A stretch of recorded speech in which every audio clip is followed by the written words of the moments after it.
দেশের বিভিন্ন জায়গায় বর্তমানে মাদ্রাসার ছোট ছোট বাচ্চারা নিখোঁজ হচ্ছে। এ সংবাদ ফেসবুক এবং যে গণমাধ্যমগুলো আছে তারা তুলে ধরছে। এই ক্ষেত্রে নিশ্চয়ই কোনো একটা খারাপ মহল, কুচক্রী মহল এই কাজগুলা করছে, বাচ্চাদেরকে তারা নিখোঁজ করছে।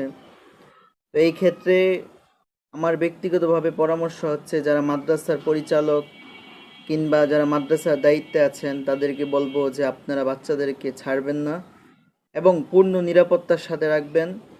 1 মিনিটের জন্য তাদেরকে বের হতে দিবেন না। আর যারা অনাবাসিক পড়ে তাদেরকে অভিভাবক ছাড়া মাদ্রাসা থেকে ছাড়বেন না। আর অভিভাবকদের দৃষ্টি আকর্ষণ করব যে আপনারা আপনাদের বাচ্চা ছেলে মেয়েদেরকে খুব গুরুত্বের সাথে নিজে নিয়ে ক্লাসে দিয়ে আসবেন এবং নিজেই ক্লাস থেকে নিয়ে আসবেন। আর বিশেষ করে আইন শৃঙ্খলা বাহিনী এবং গোয়েন্দা বাহিনীর যারা আছেন তাদেরকে বলবো যে আপনারা এই বিষয়টার দিকে খুব খেয়াল করেন এবং এই বিষয়টা নিয়ে একটু ভেবে চিন্তে দেখতে হবে, কারণ নিশ্চয় একটা কুচক্রী মহল এই কাজটা করতেছে।